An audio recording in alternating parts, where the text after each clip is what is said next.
हे शंकराचार्यांचं आपण स्टेटमेंट आता सगळं ऐकतो आहे।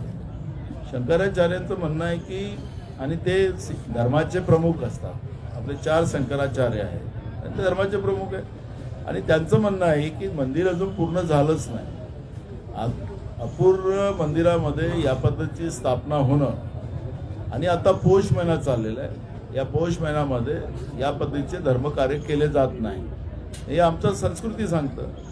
पण आता निवडणुकीच्या तोंडावर भाजप ज्या पद्धतीनं अक्षता वाटते आहे, आता यांना कोणी काही कॉन्ट्रॅक्ट दिला नाही आहे, सध्या कर्मचारी कॉन्ट्रॅक्टनं केली जातात सगळे। आता सध्या कॉन्ट्रॅक्ट आता भगवान श्रीरामांनी भाजपला तर कॉन्ट्रॅक्ट दिला नाही, त्याला आमचे धर्मगुरू ठरवतील ना।